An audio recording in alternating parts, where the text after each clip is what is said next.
Hello, everyone. Welcome for Spilling the Tea, episode 9. And I am joined with Chroma the Sage. Come in, everyone. Hello. Yes. Would you like to give yourself a quick little introduction for the audience, please? Okay. Hello, hi. I'm Chroma the Sage, a timeless, ageless cyber being, and it's very nice to meet you. Yes. Uh, and thank you very much for coming in. And okay, because I know. And thank you very much for the follows, Snazzy Azzy 83, Jals on, and King Goat BS. Thank you very much for the follows. Much appreciated. But so we will be. So I have a. So there is. I have. How we do this is. So I have a list of questions that I will be asking Kerma. Um. And however, while I have a set list, if you have any questions that you would like to ask, feel free to put those in the chat. And I will do my darndest to try to get to those. Which I just realized I was dim on stream, so I turned that off. You might need to refresh me if that is. At least we're both lit up. It's not like I'm hiding in the shadows. oh, see, I think. Okay, yeah, I think we're good. Ah, damn it. I'm trying to be all professional stuff. Yeah, it's fine. That's normally kind of how it looks. So when people are Okay. doing this stuff. Yeah, I always mispronounce Jalzin's name.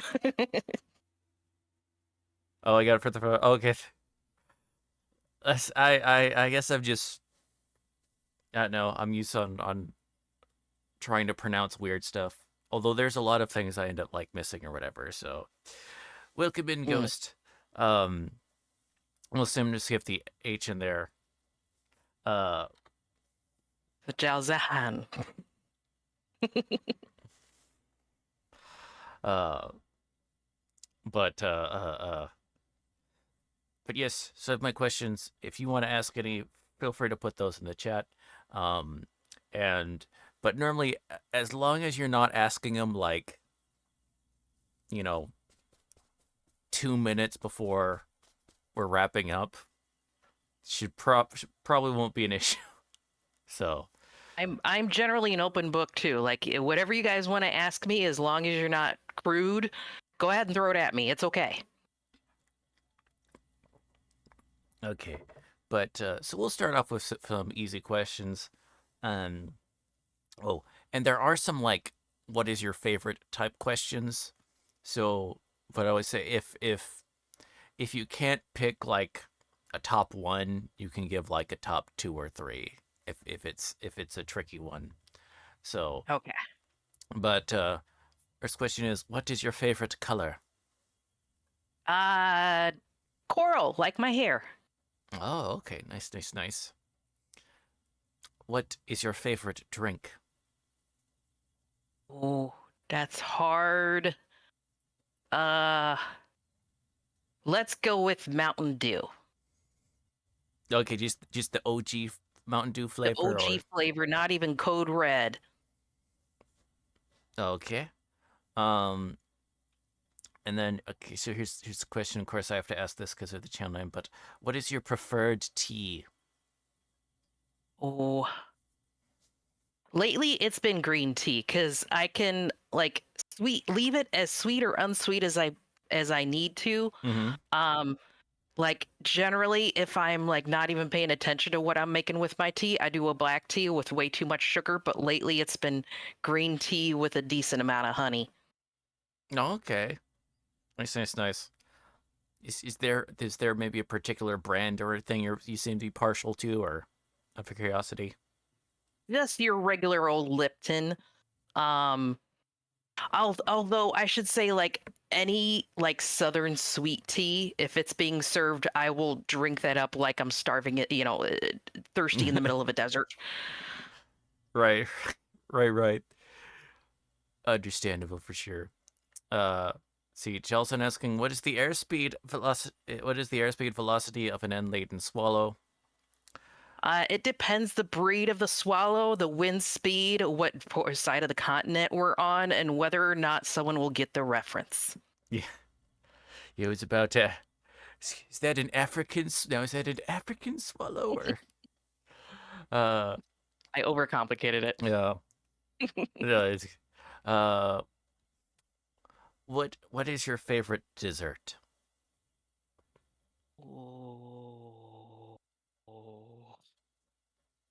Oh, oh, that's like very hard hitting question. We're Yes, getting real into it now. I know, right? Um, No holds barred here. okay, so actually, I'm not a coffee drinker, and generally, I dislike the taste of coffee. But I actually have some good memories associated with tiramisu, Mm-hmm. which is like a layered sponge cake thing with lady fingers Mm. and like mocha or a coffee flavor in there. And even when it's made terribly, it's amazing. Mm. Like it's hard to really fuck up that flavor combination with the texture combination, and so I'll go with tiramisu. All right. Let's see. Oh, and Kingoda is asking, if you could live anywhere, where would you want to live? Uh, I just want to be like on Earth with you guys. I've lived in cyberspace for so long, and I hear about you guys' world so much that I want to spend at least the next century or two where you guys are and grow up with you guys and see all the neat pop culture things as they happen instead of being a part of them secondhand. Oh, so you could be up on all the latest memes, all the latest dank memes. Yeah. Although where in your world is a much harder question. I'll have to get back to you on that. Let's see. Okay. And then okay, so next question would be, what is your favorite book? Um, hmm. I used to be an avid reader, but I fell off of it quite quickly, unfortunately. Hmm. Um, we're gonna go with did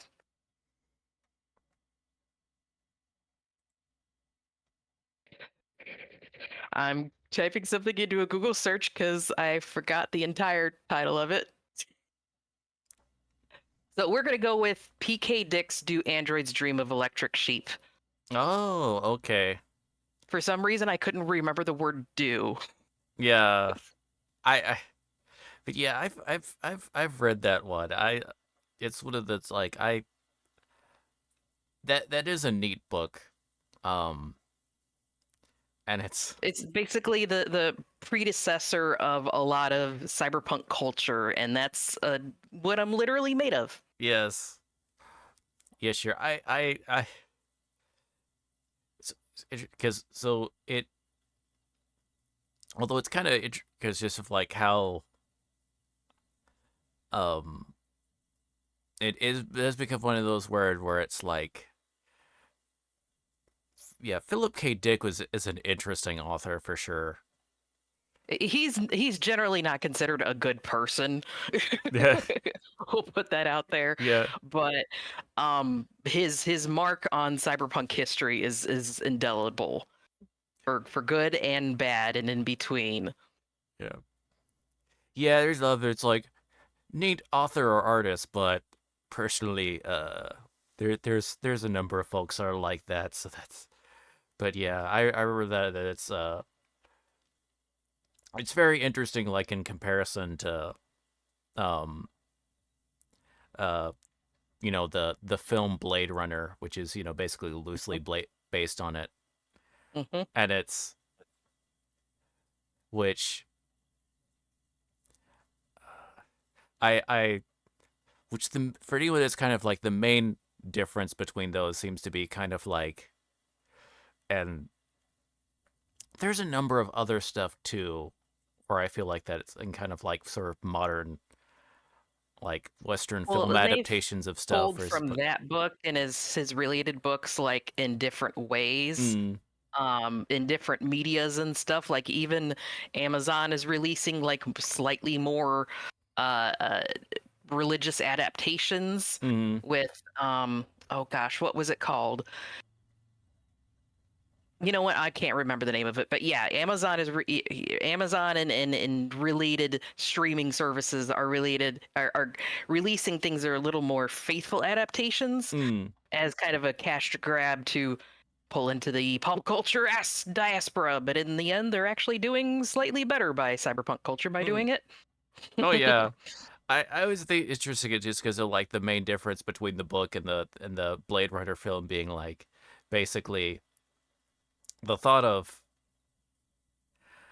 crap, I forget how to exactly phrase it, but it seemed to be like that for Philip K. Dick and a lot of authors, like the the humans becoming more like machines Hmm. scared the Hmm. crap out of them, whereas the film and kind of like a number of other stuff or the modern stuff for a long time was like about it kind of like um seemed to be more of like the machines becoming more human seems so kind Well, and of like there's the exact kind of like the weird like a weird mirror image of kind of the concern. yeah, there's definitely a bit of like machines becoming humans, humans becoming machines, and where that convergence point is. And there's also the difference, which is the focus, whether they want a hero story or something that feels a little more true to life within the construct of the universe there. Like it feels a little more true to life to have a more depressing story of guess what, you might not be able to defeat the corporate overlords, Yeah. and not everyone's going to use technology for good. Yeah. So it's yeah, I've always found that interesting on kind of like a lot of those like old or like sci-fi authors and then like the difference between their adaptations. Hmm. Kind of like iRobot comes to mind. Hmm. Um but anyway, but see so what would be your favorite movie?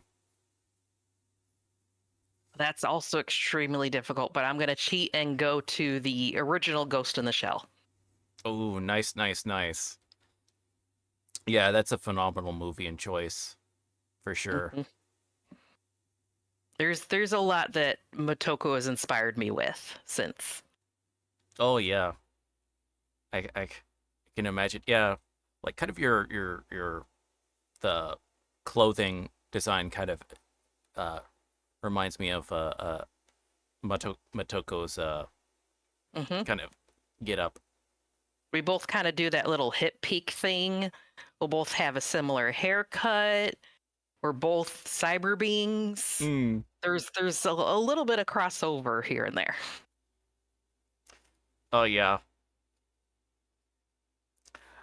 Yeah, I remember when it was when how like when on in like Cyberpunk 2077 when like one of your first cyber psychosis missions is where it's uh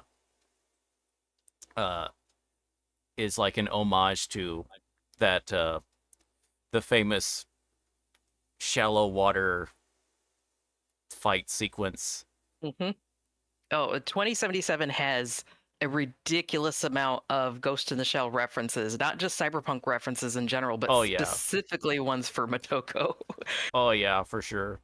So yeah, that was the first big one I noticed, but which I was like, wait a minute, that's cool. Cause that is such a phenomenal sequence. Hmm. And also I Hmm. don't know this, but one thing about the movie, it has very satisfying clicky sounds. of like when of various clicks and stuff when they're messing with the weapons. They just Oh yeah, they really paid attention to the sound design, the mechanics of everything. all the very clicks just they all just hit just right and are very satisfying. It's like ASMR on random clicks. I would probably have a lot of clicks on that video if I made a Ghost in the Shell ASMR video. Yeah.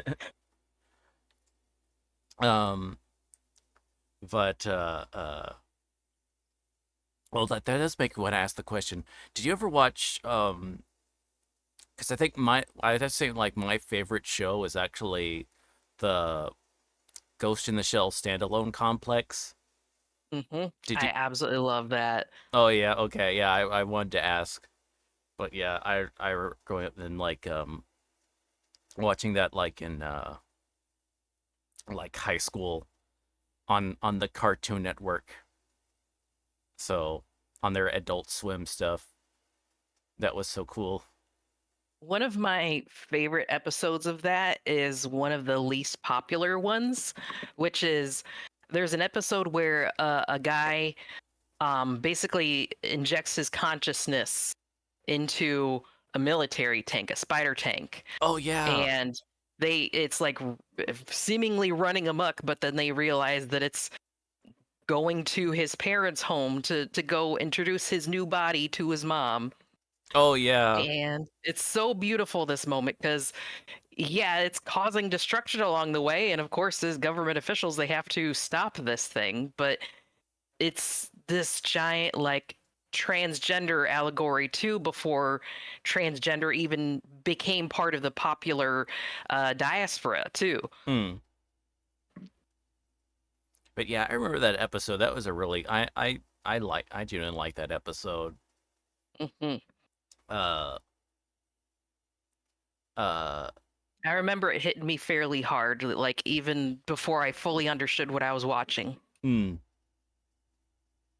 Uh okay, so next question would be your favorite musician?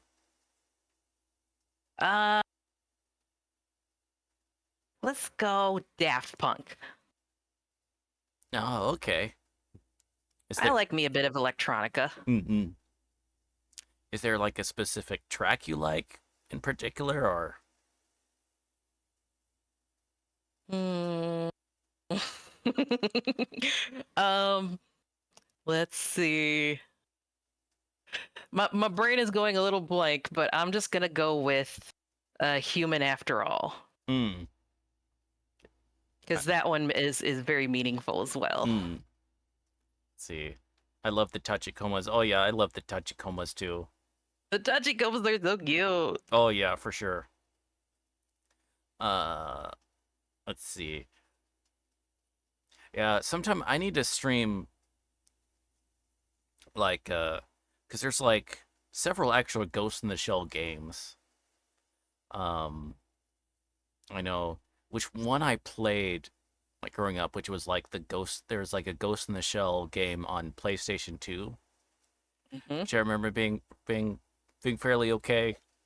And then though I know there's one for PlayStation 1, which I need to like do that one because I never played that one and that would probably be an interesting I one to vaguely do. remember like the PlayStation 1 and 2, at least the one, they had like unique animations made by the I want to say Masamune Shiro, the creator of Ghost in the Shell, Mm.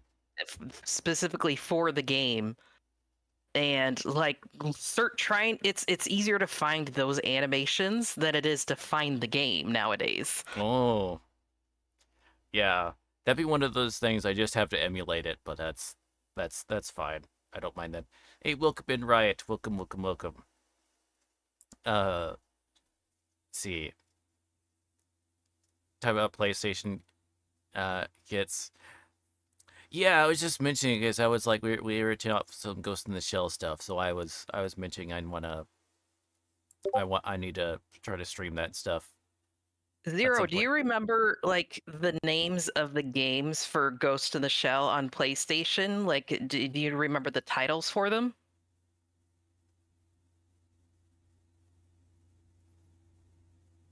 see. He's another like cyberpunk aficionado as well. Usually I Oh, can poke okay. him whenever I don't can't remember a thing.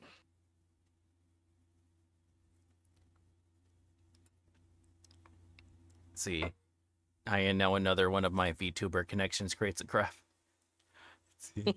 Uh, but okay, I barely remember the games, but I know one of them has the entire anime portion uploaded on YouTube. Oh, okay. Yeah, that's not surprising consider all the stuff people upload that. But yeah, I yeah, I need to do more like some weird obscure stuff, like obscure games. So, um, which makes me thankful of the fact that there is for titles like that there is just a broad retro game category as well as like a games and demos category. Is there any specific retro game or niche game that you've been kind of keeping your eyes out for, but you haven't been able to find yet? Um, so normally, thankfully, because of like emulators and stuff like that, um, you can there's a lot of stuff you could typically like it's pretty easy to find. Normally, a lot of times it's just a matter of remembering that thing. Although Hmm. there are some games that are that are tricky to do. Um, and also uh if it's like stuff for Xbox specifically, that always does seem to be an issue. I think there's been like a couple things that would be where I'm like that would be cool to do, but I can't because of it only had like an Xbox release or something like that. Hmm. Hmm. So yeah, let's see. Like a year ago, I came across the scene and was like, "Where the hell is that from?" And yeah, it was the game. Yeah, the reason you don't I'm remember the trying to titles. find specifically. I have that animation saved somewhere on my PC, and I'm trying to figure out where I saved it. Mm, If I send that to, if I put that in my Discord, people are gonna be like, "Oh my God, there it is!" mm. Sorry, I'm driving us far off track. No, it's fine.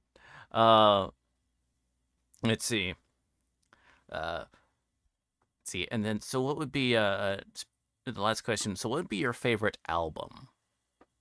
Just like in general. It doesn't have to be Daft Punk. Just general. I mean, like, unfortunately, like in music nerddom is the one kind of geekdom that I haven't delved into as much as the other ones. Mm-hmm. So I gotta cheat and go back to Daft Punk Discovery album. Mm.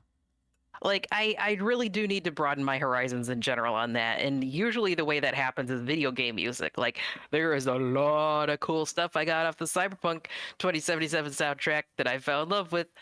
Um, but it like outside of that, it's not something I actively pursue, and I really should because I like new information. I like finding out new creative and neat things like that. Mm.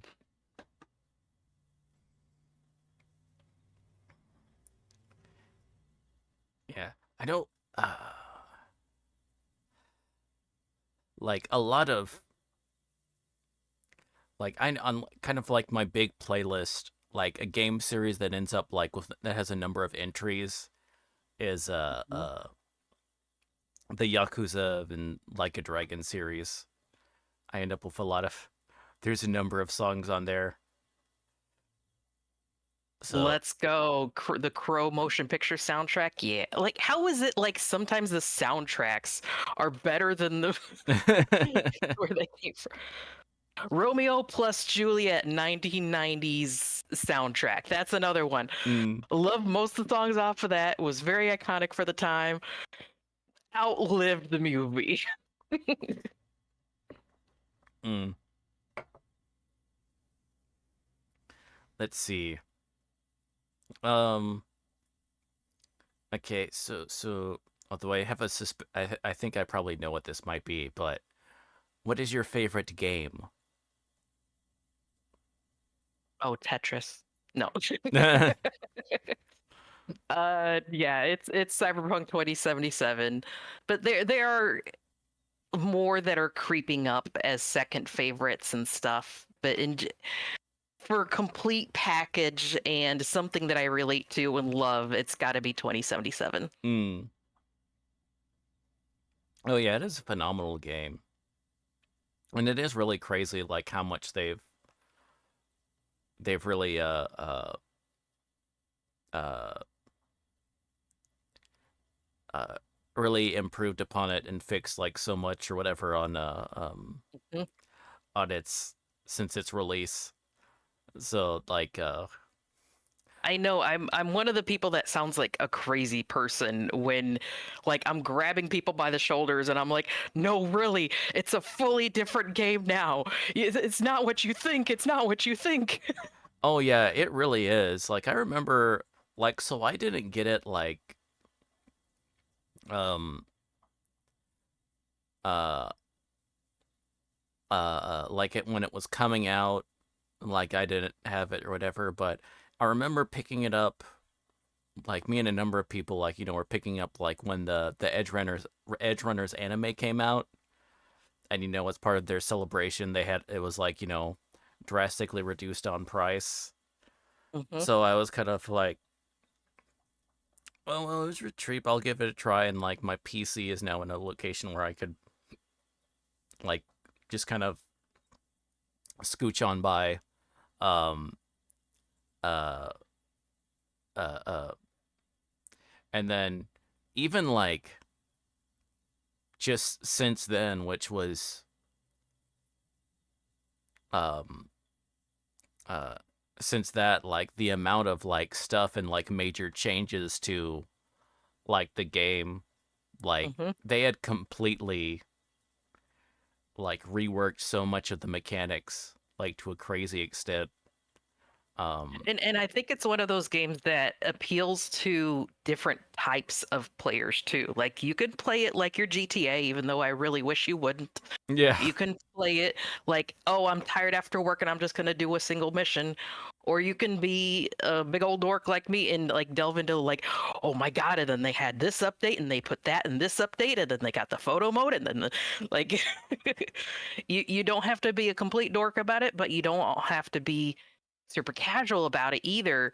It's and it pulls those different threads of storytelling at you too in very sneaky ways. Like Mm, you don't have to pick up every shard and read them.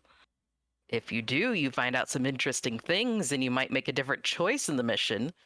But if you're like a GTA style player and you're just, okay, let's blow everything up and be done with this, then later on when you find out the consequences of that, you might make a different choice later. mm. Oh yeah, for sure. Let's make me want to ask because I feel like um did you ever play the game uh this would be very much an old game because this came out in 2000, or was it 1999? But it was originally a PC one and there was like a PS2 port, but Hmm. uh the game Deus Ex. I really tried it. I like if it was a game that came out when I was actively a heavy video gamer, I probably would have really latched onto it. But I came to it so late, like someone sent it to me through a Steam sale, and I tried a couple of them and didn't fully understand what I was doing or any of the context of it. All I knew was like the lore of it a little bit because the lore is super interesting, Mm. but the mechanics of the game, I was having so much trouble with it and I did not latch onto it whatsoever. Yeah, it can be like tricky because there is a lot of stuff where it's difficult. Like when I was so I had played it growing up, and then when I was like returned to it to play it on stream, like one of the big things I did was uh so there's a couple big fan made um basically remasters of it because Hmm. it's like with a lot of games that tends to be like that old. It's especially with like the Steam version, the GOG version is probably going to be better about it, but uh just making the darn things run on a modern system becomes problematic, Mhm. which Mhm. really affects your ability to, you know, if you're having trouble just running something on your PC, um, it makes it a lot harder to try to wade into it and Yeah. figure out Yeah. what's going on.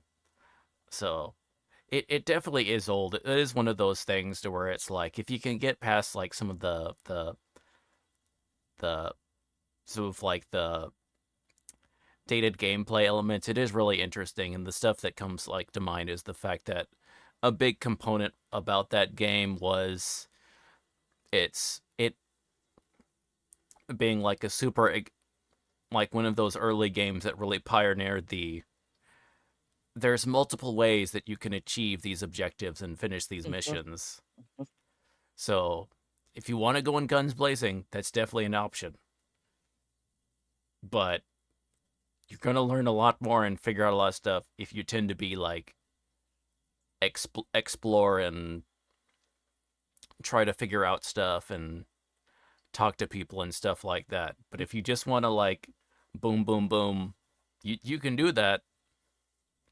Um, there's gonna be That's also like on my list of games of like I wish they would get a Final Fantasy VII level remake where they keep the feel and the what made the game great about the original, but add to it and like make quality of life adjustments to make it playable and fun for modern times.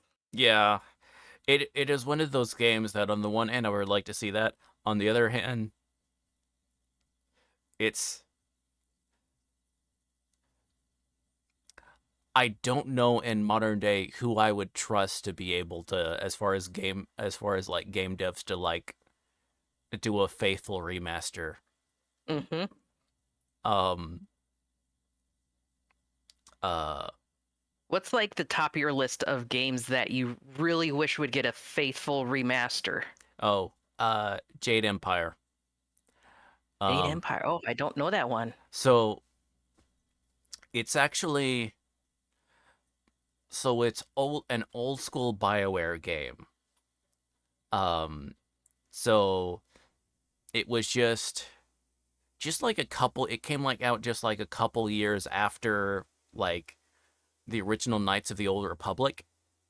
Um so this is golden age back in the day BioWare era and it Hmm. was and the reason I like is so it takes place and it has this like an imperial China fantasy type setting um which is one of those like settings that has very little representation despite all the stuff that you could do with that. They're sadly like very low or whatever. Yeah, Jaded Part.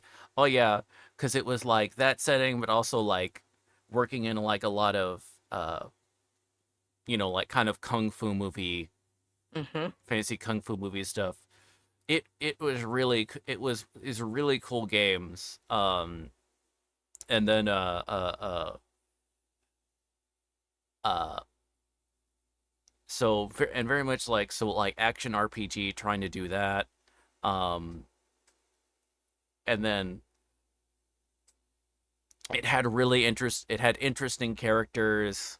Um and also once again the way it actually carried out with the amount of uh um things you could it's like how much you could a big thing for me is like how much like replayability because of you actually got a lot of different endings and like specific things that would happen to certain like characters through the end of the game depending on what type of playthrough and stuff like that. Granted, a lot of it was told you in text blurbs, but you still got them, you know. Hmm. Well, this is still early on in RPG-ness where Yeah, they're feeling out which works and what doesn't. yeah. And what's one of the sad things is like that one of my critiques of like later BioWare stuff was like that you you you don't even get the blurbs sometimes as far as like what happened to this character and stuff like that. And like feeling like that you had like very distinct playthroughs and outcomes for different characters and stuff like that. Um uh so because not a lot of games that are good about doing that and giving that like feeling of your actions have consequences to Mhm. like Mhm. individual characters. Even Mhm. today, that's like a thing that's tricky. So the fact that back in like 2006 or whenever it came out, 2005, 2006, that you even got the text blurb was huge. Like you Um, don't want to heavy hand it with your game where, oh, if you kill this person, you have severe consequences. You got a debuff and everyone hates you and mm, but there should be something story-wise where it makes sense to yeah, have something happen for your choices. yeah. So you'd at least find out like what happens to this of your party member that they go off and do this and then this, that, and the other. Uh, and that really did depend on like the type of playthrough and relationship you had with them. Uh, and then though, especially with things on like why I would really want to see a remaster. One, just because it's like there is, of course, like some gameplay elements that are very much like dated, and Mhm. then of course like it can be tricky to run. Um, although especially if you only have a one monitor setup. Mhm. Um, but and especially if you try to stream it. I was able to figure it out or whatever, but I had to do a whole like display capture for one of my monitors when I was doing it.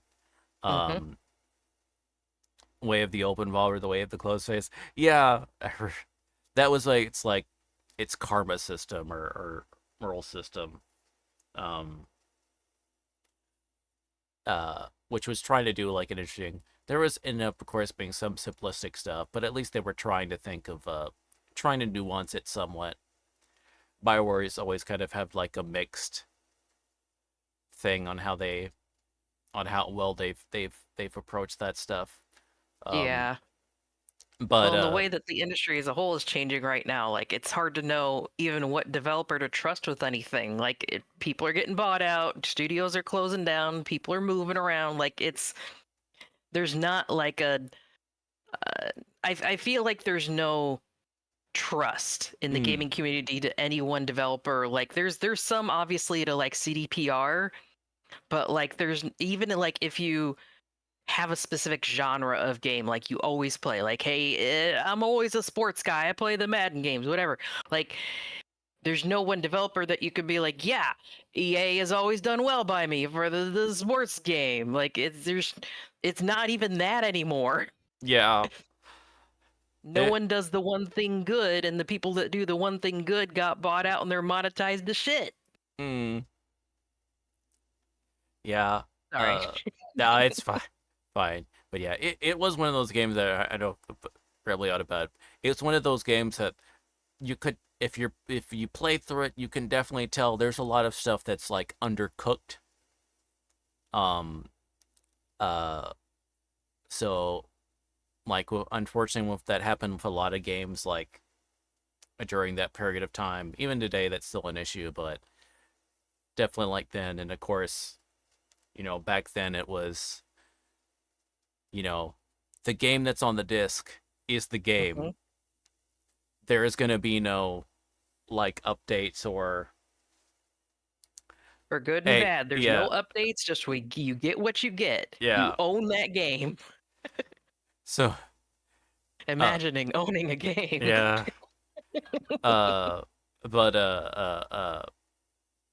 yeah, there's a lot of stuff. It really would have.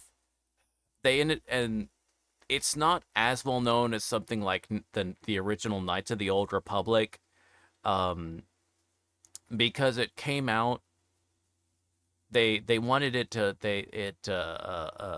it came out at like the tail end of just the original Xbox era, Mm-hmm. and pretty much like right before the Xbox 360 was coming out. So it basically just got overshadowed by that. Um so it's really one of those things that it's like I really wish they had like had another year to just go ahead and um add some more stuff, but also like to just have it on the Xbox 360. And Mm-hmm. if it had been one of like those early titles on that, um, and had more time to to cook, then I think it would it would have they would I there would have been a lot more elements that you could kind of tell they wanted to do more with this, or they probably had an idea that they were like wanted to expand on. Mm-hmm. Um, but just time constraints. Um, and then but so yeah, it's one of those things, but it's one of those uh I stopped We trust. could go on for like Yeah. a long time on that too. Like Oh what yeah, we for really sure. wish would happen in video games, like how they could have tweaked things to make them a little bit better. Yeah. Oh yeah, for sure. That is thing. Uh. All right. So next, what is your favorite game character? Oh, oh gosh. Okay, let me open my Steam to help me remember things. That's fine. Um, um,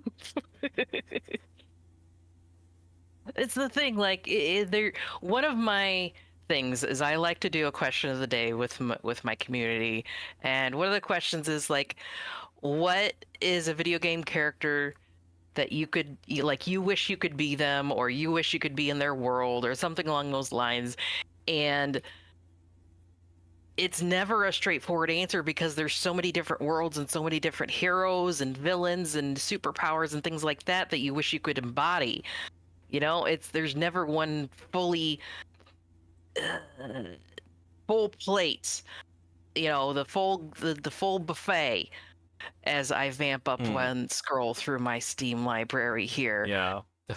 They say that's like game character I like and game character I would want to be. It's two very things because like there's some characters that it's like this is such a cool character and I would never ever want to live in their world. That is very true. It's like that Like question this you'll is a some nice place to visit, but I wouldn't want to be here. or even like I would never even want to visit this world. it's like the it's like the seeing the question online or whatever of like oh the last anime you watch is the world you're in. How cooked are you? Mhm. Someone So, watched which of those two versions of the question did you give me? Because now I've confused yeah, myself. just like the character that you like the most, where you think That I they're cool. liked the Yeah, most. just the that you like the most. Okay, let's go with the main character in Signalis, which for some reason I am suddenly forgetting her name. I can look that up. Elster. Elster from Signalis. Mm. It in and of itself, it's technically a cyberpunk horror game, Mm-hmm. with lesbian undertones. But I I always love the strong, silent female protagonist, someone who's capable and doesn't need to monologue to get their point across. Mm.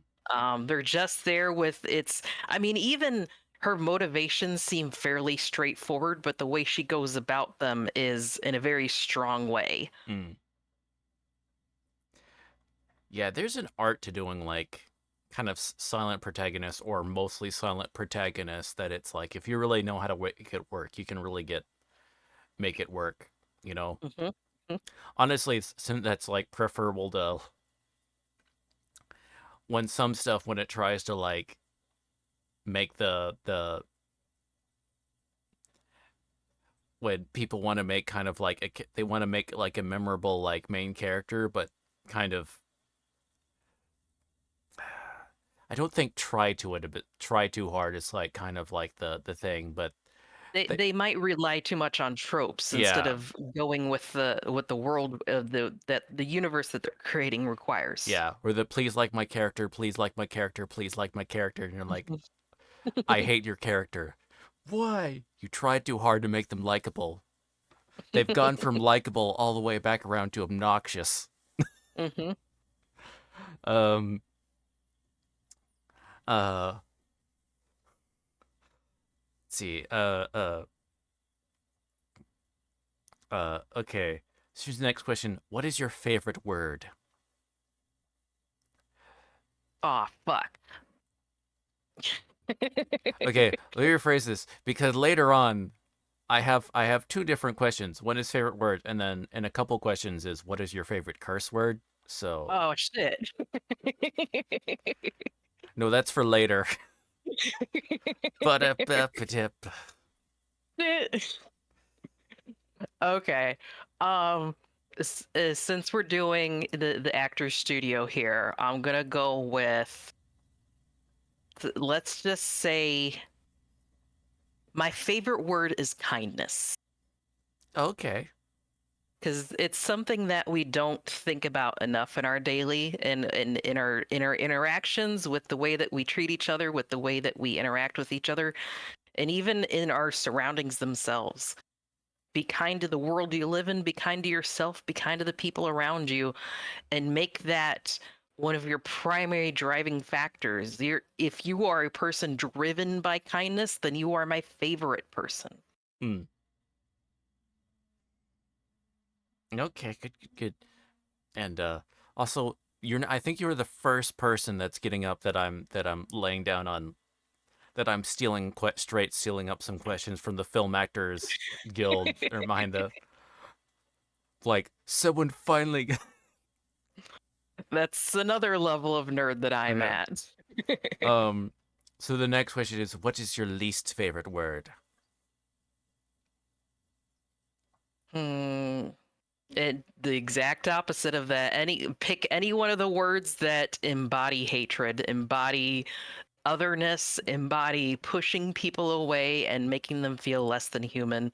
Words that I don't want to like they're to me shit and fuck and butts and penis and things like that are not curse words. Curse words to me are something offensive, and othering someone is the Hmm. most offensive thing to me. Hmm. I Uh. hope that answers it. Oh yeah, yeah. That makes sense. Um. Sorry for saying penis on your channel. Listen, my last guest was was whom I love if they're listening. We love you, dear Yami, or whatever. We love you, dear Yami. If you just once again, I'm thankful, or whatever. But that was that was an interesting interview, and got Ooh, a did bit she mention penises way more than I did? no, well, no more of just other stuff. Anyway, it's more of like it's more of the anyway.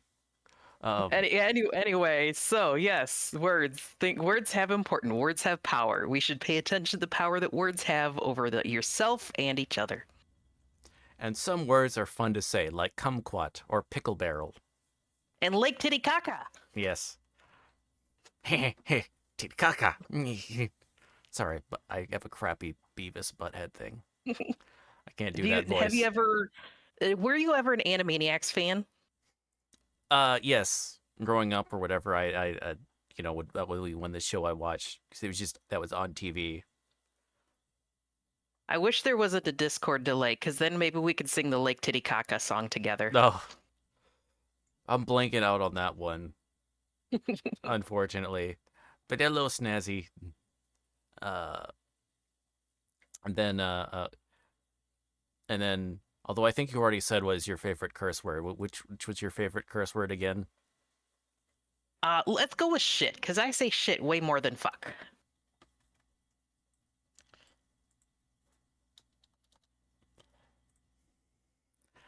Okie dokie. Um. Yeah. By the way, y'all in chat, you can ask me questions too. Oh yeah, yeah. I was about. I need to. Yeah. If you have any questions, feel free to put those up in there. Um.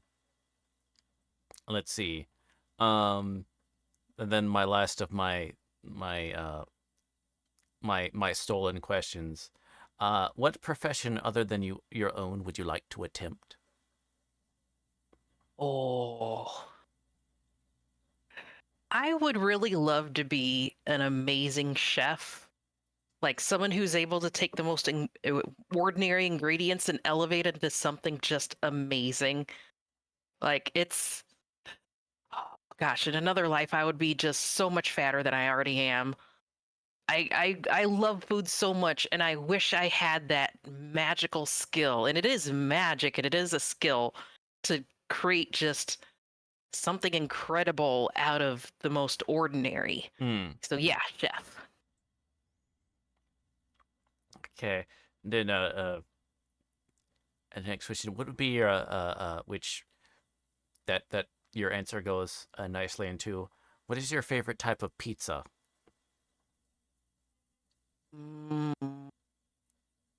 If I just need something to get me through the day, I need some carbs, I need something to make me feel filled, then I go pepperoni and onion from Papa John's. Mm-hmm. But if I need something where I feel a little bit more special, then I'm gonna go uh, barbecue chicken pizza from California Pizza Chicken frozen pizza. Mm-hmm. But if I want to feel like super super special, then like you just go to the pizza place that's a sit down place. You wait at the table for your pizza.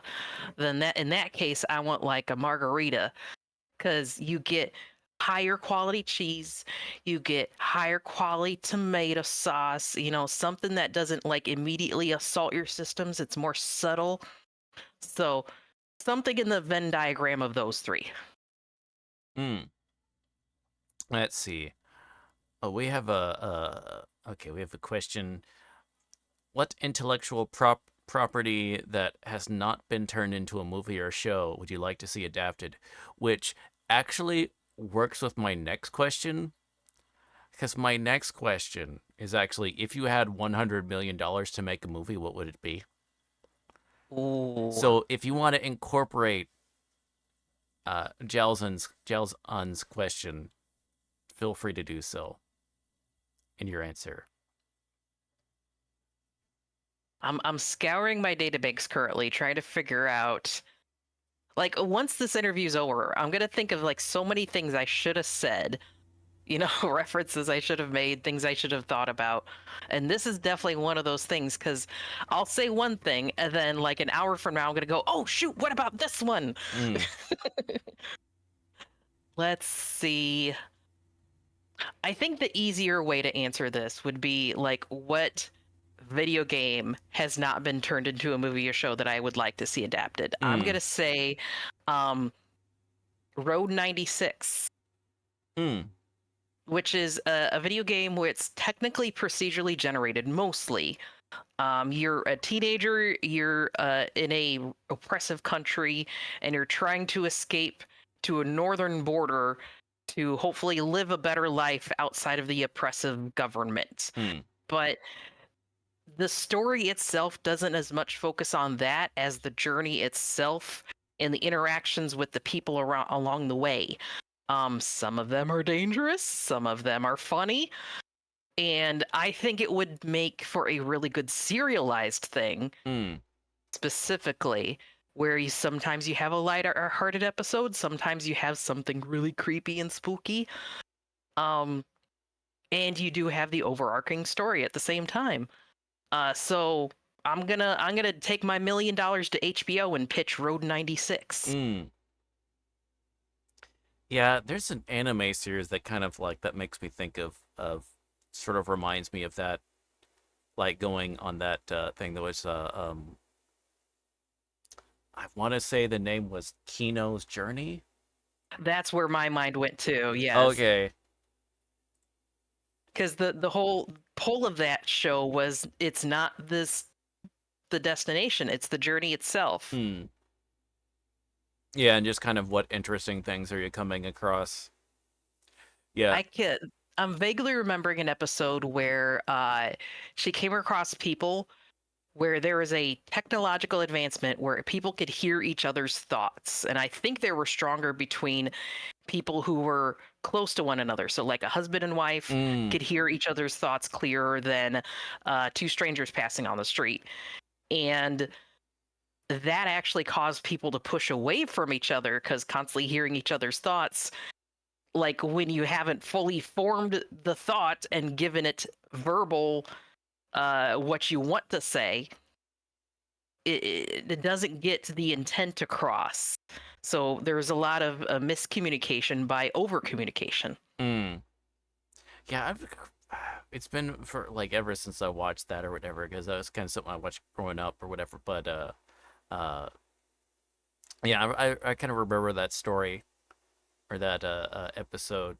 Um, hold on, let me hit snooze on the ads. Gonna use one of my snoozes. Um, but yeah, though actually an interesting thing, like an interesting, it would be in the category of creepy pasta Hmm. that you could say is kind of a take on that or on this like journey thing. Um, is and which I actually read on the channel, and the recording of which of me reading through it is on my YouTube. Hint, hint. Anyway, um, but uh, it's called the left right game, Hmm. and it's following like the main character is this journalist that's actually like working for NPR, and like the actual so like the framing device is that it's this friend of this journalist that he gets a mysterious email from her, Hmm. um and can't find her or whatever, and so here's this, and he's posting it on Reddit like to see if people can try to help him or whatever, and he posts it in parts and then he provides update on his investigation, stuff like that. Hmm.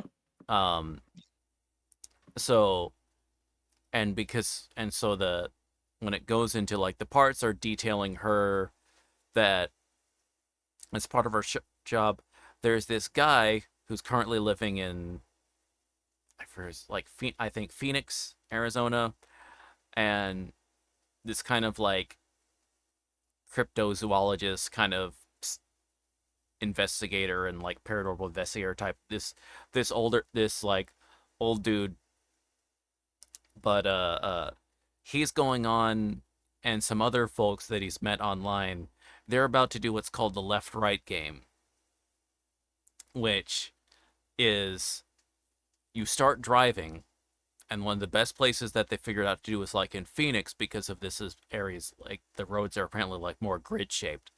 So it's the perfect location to start out doing this.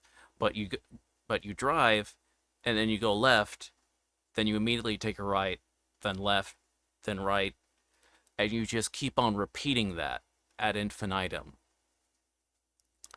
And what happens is eventually there's a tunnel that you go through, which is sort of like the big, once you kind of go down, there's like you can go back, but you have to make sure you trace all your stuff. Um, but once you go down that, it's sort of like the big kind of like line of demarcation. And because weird stuff starts happening, so when it's the start like creepy pasta elements and stuff like that, um, there are certain rules that you have to figure out and kind of have to follow and stuff like that. So it's the more horror creepy pasta take on the journey aspect.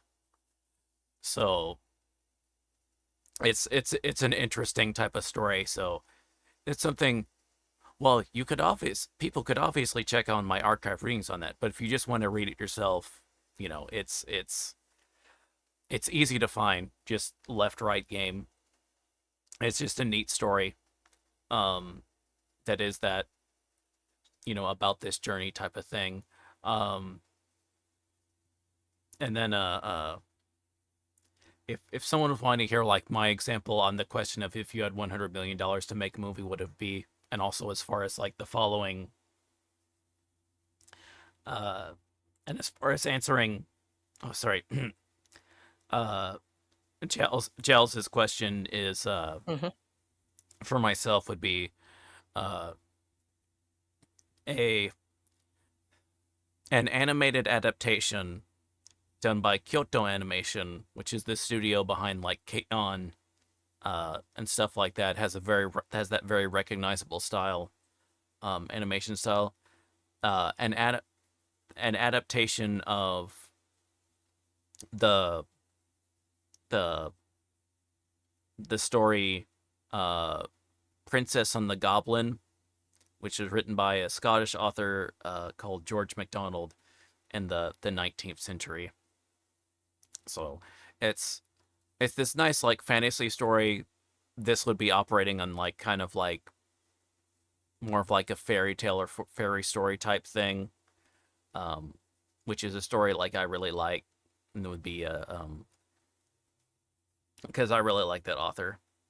So, and there's not really an adaptation on it, and it's one of the things. Goblin, yes, Goblin. So, although the Gomslin, it kind of feel more like gnomes than, uh, well, I guess older kind of. But okay, we got to go on an ad break. We'll be right back after 3 minutes. I'll run an ad break and I'll put on words on stream. So y'all hold on, and we'll be right back. We'll see you soon. Okay.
All right, welcome back. Welcome back. Thank you very much for your patience. Um, I hope everyone, if they need to go potty or anything, they were able to do so. I was losing words on stream while you were gone. Okay. Uh, all right. So, let's see. Here's a question, or whatever. I probably should ask this a bit earlier, whatever, when we're asking on video game questions. But so other than obviously kind of like cyberpunk and that kind of science fiction type games, is there Mhm. any other types of games or genres that really resonate with you, or you tend to find yourself playing a lot? There's two categories, technically, that I gravitate towards outside of cyberpunk things, which is story games and chaos, weird chaos.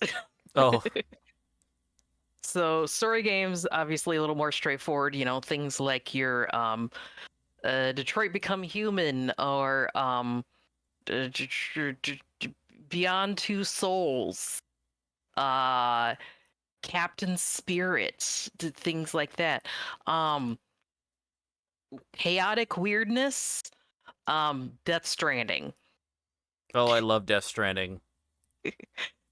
Games where you have a healthy dose of weird just to make it's not to keep it interesting. The whole point of it is because it's a little weird. And I love that. Like, if not video games, where we need to keep weirdness in games. Mm. Stop explaining everything. Let's just be weird.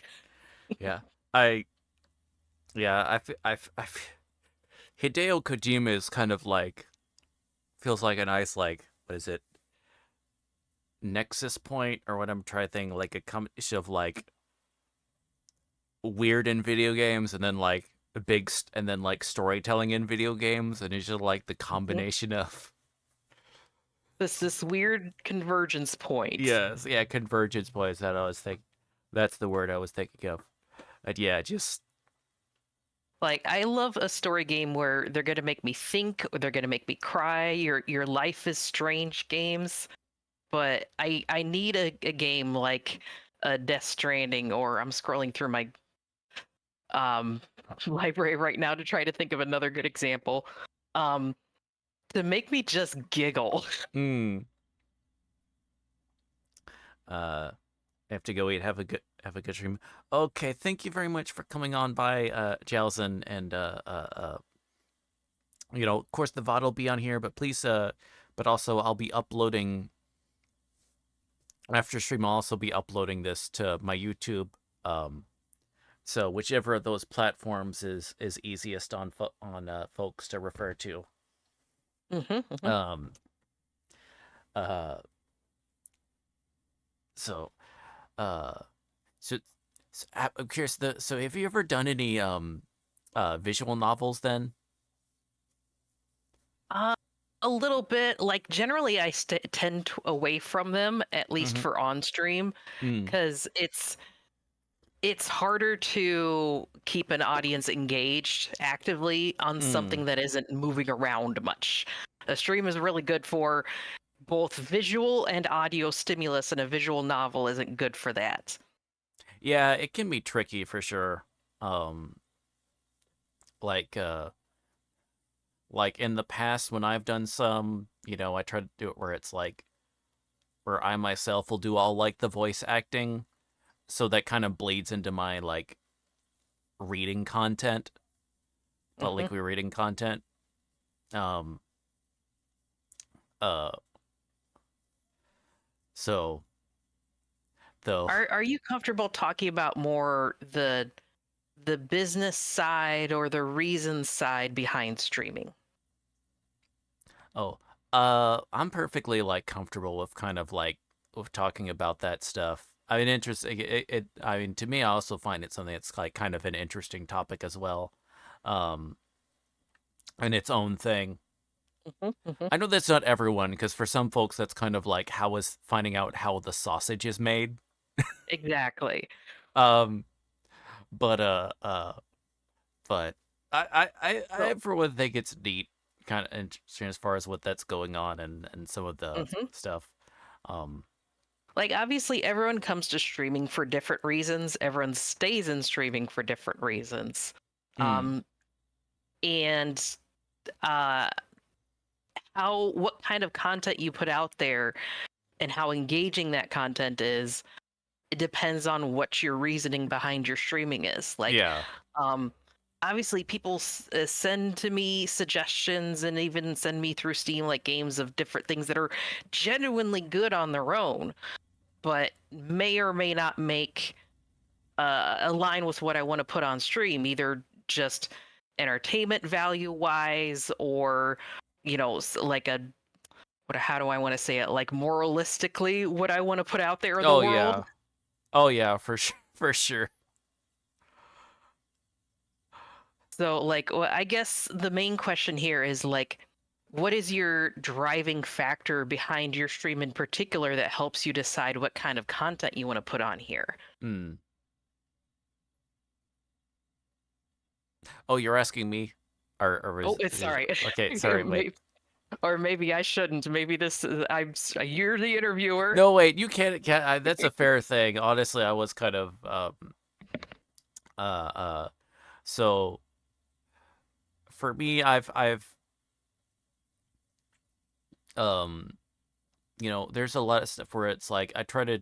One thing is I do try to find stuff that um uh I try to figure out stuff that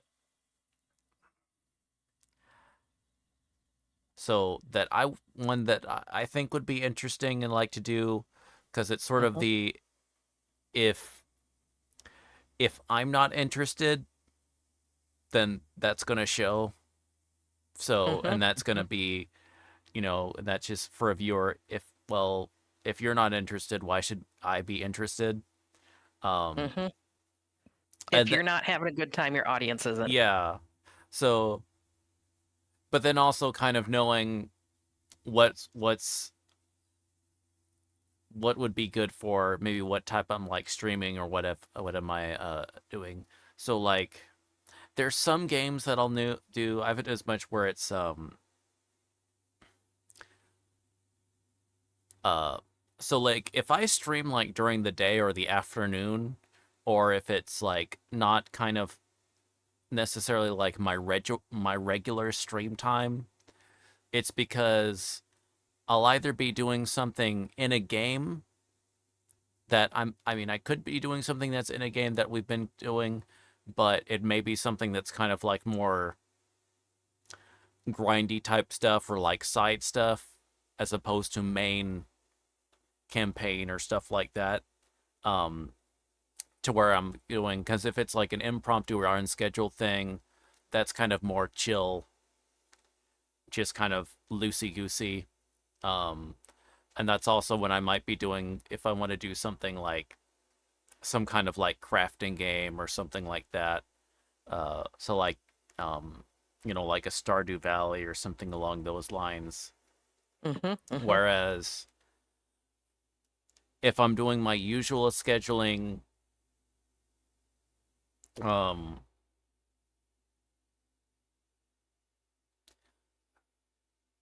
I tend to do stuff there is like a definite plot going on. Um, uh, I'd say you tend towards like cozy games in general, yes? yeah, yeah. I tend to do that like a number of um when I'm doing my more loosey goosey stuff or whatever, I tend to find I tend to draw towards like crafting or that kind of like cozy stuff. Um, although recently it's getting wrapped into a lot of the side quest stuff in like um Cyberpunk 2077. Mhm. There's so many side quests, so it's kind of like There's even a couple missions that you can fully miss if you progress too much in the main mission. oh yeah. So um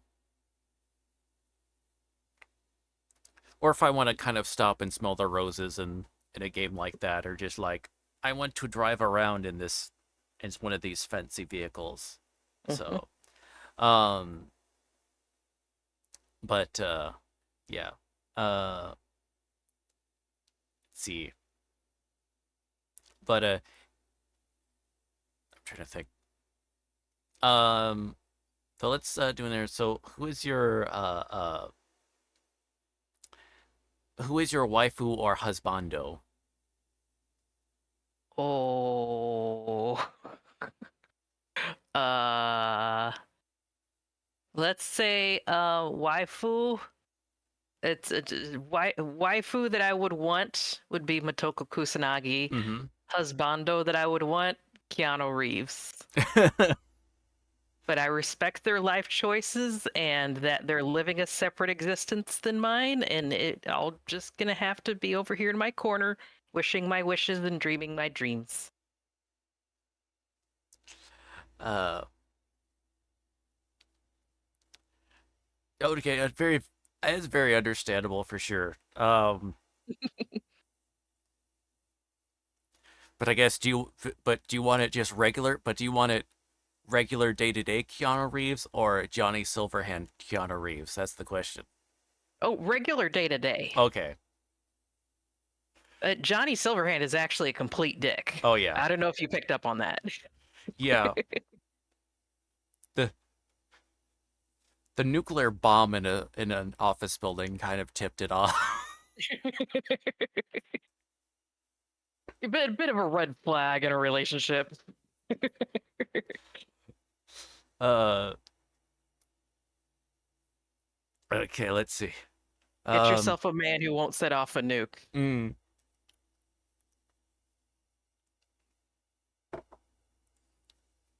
or uses explosive devices that don't involve radiation fallout. Exactly. Sid, I like my men to only use conventional explosives when when they commit acts of terrorism. Losing fingers is one thing, losing a full limb is another. Anyways, Um, Sink blowing up corp overlords is wrong, darn it. Only with nuclear weapons. Conventional explosives.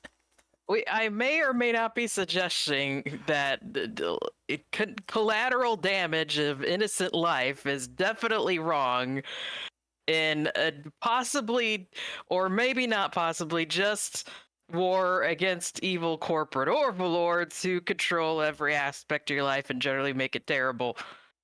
Not suggesting one way or the other on that. Yeah. Oh, this is one of my ahem. Virgil B. Kobold and Chroma the Sage do not endorse terrorism or acts of domestic terrorism. The following has just been for comedic purposes Exactly. and assumes no liability and um You know, when name Luigi is in my contacts list.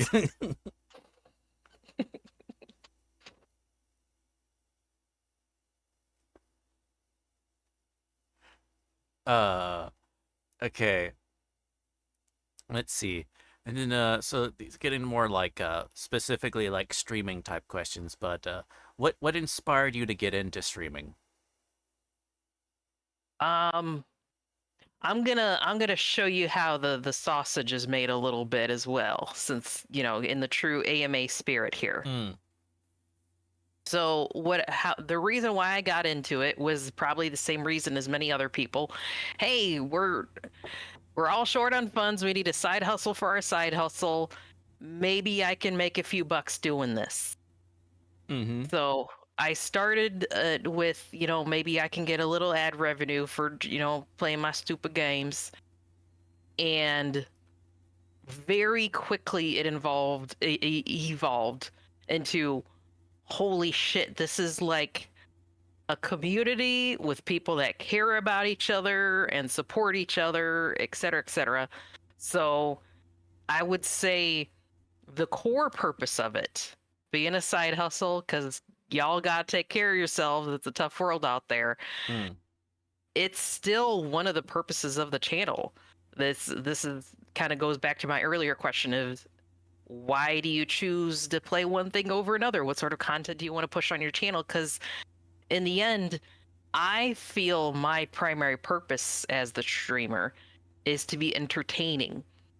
I'm not going to make any money if I'm not entertaining, but I'm entertaining is my good friends, my close friends, my community.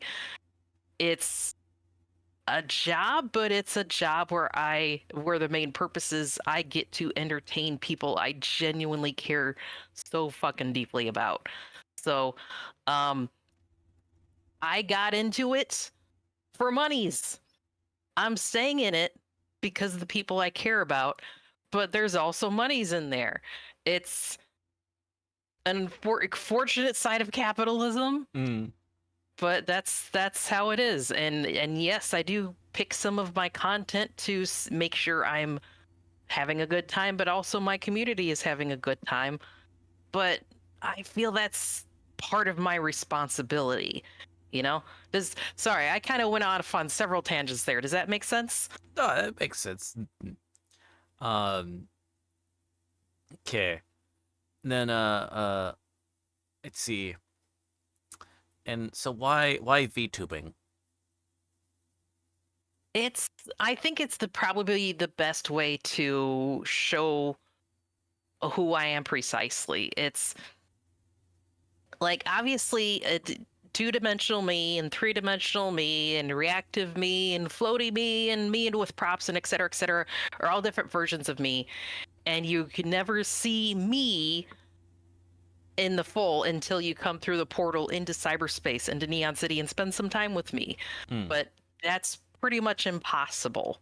So this is the next best thing, and it feels weird, even especially in the beginning. It felt weird to use the VTuber moniker, and I didn't even know what VTubing was before I even started putting an avatar on screen. What I was using on 1.0 and 2.0 models was not me, even only in the very slightest. Mm. So it felt weird to use a moniker that, even though I'm putting my face up there, but it's still technically not fully me. It's just a version.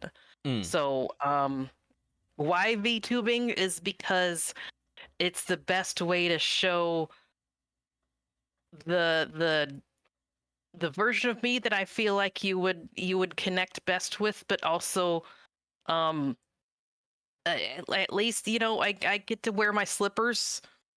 Mm. Um Brain went too many different places on that question. I'm sorry. No, no, I follow it. As you're saying, it's to better. That's the way that you're able to do better, express yourself, and better express and connect with people. Feel like you're better able to do that with VTubing than if you were to do kind of more conventional ways, if Hmm. that's a way for phrasing it. Like if I could bring a face cam into Neon City, I would, but I can't right now. Mm. Okay. And so um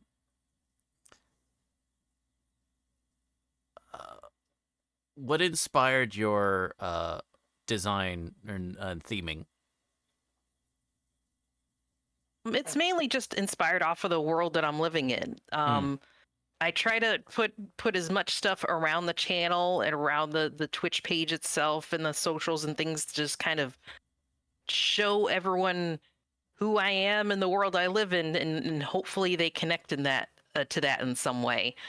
Um, it's it's not so much like I want to be marketable or some dumb thing like that. It's really just this is who I am, and hopefully you like me.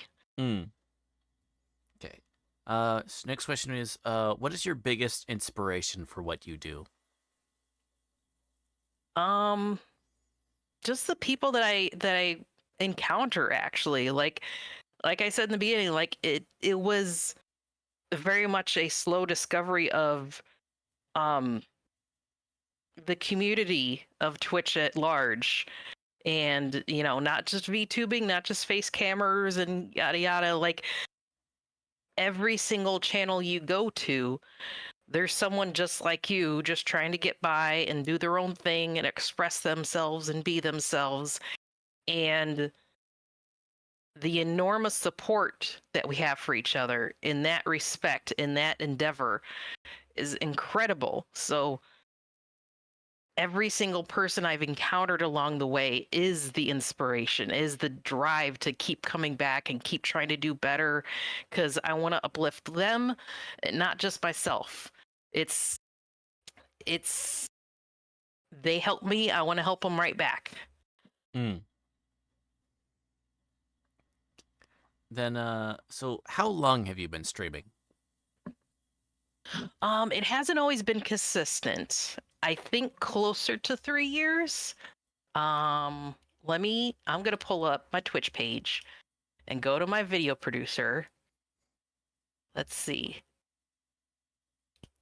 There's probably somewhere that it says like my first live date, and I haven't found that page, but I can at least very quickly go to my video producer and see what my very first video was, which I think was Hearthstone with like no face. Let's see. Scrolling, scrolling, scrolling. There it is. Yep, Hearthstone. A whole 5 minutes of Hearthstone. June 27th, 2021. Mm. So it hasn't been consistent like every month or anything like that. I dropped it, picked it back up a few times before kind of figuring out what I wanted to do with things. Mm. But generally 2021. Mm. Okay. So what have you enjoyed most about streaming? I love that I get to be a goofball, and people like to kind of be around me sometimes when I'm being a goofball. Um I enjoy that people are enthusiastic. There's not like, oh, that's stupid. Oh, you're what you're saying is stupid. Or what you're doing is stupid. Nothing like that. It's almost always a yes and with regards to how you are and what you do and things. Mm. Okay. And then, so what is something that you've streamed that has had, like, would you say is the most psychological or emotional impact on you? Oh gosh. There's been quite a few that's really hit me just out of nowhere. Right? Like very unexpected. Didn't ex- didn't expect it to hit me as much as it did. Um I'm gonna sort by hours played. Um Life is Strange, Plague Tale, Cyberpunk 2077, Detroit Become Human, um even Anno, even the Wolf Among Us, even Road 96. Gosh, what was there was even a recent one. I'm trying to think of it. Even there was even like actually a Walking Dead moment. And that was one that was probably the most unexpected because I've never been a huge fan of Walking Dead, the show. I never got around to watching it, but I Mm-hmm. ended up playing the games Oh, the on a Telltale games? yeah, yeah. And there was like a moment where like we were just trying so freaking hard to save someone, and in the end it didn't matter at all, and it just really hit me because I was I was angry at myself, I was angry at the game, but I was just really upset that we lost them, you Mm. know? I wish I could remember it, but yeah, that's another one of those. I might like follow up on this on a blue sky post or something later on. Mm. Yeah, is there maybe like just like maybe one or two like moments maybe in particular that like maybe just really stick in your mind?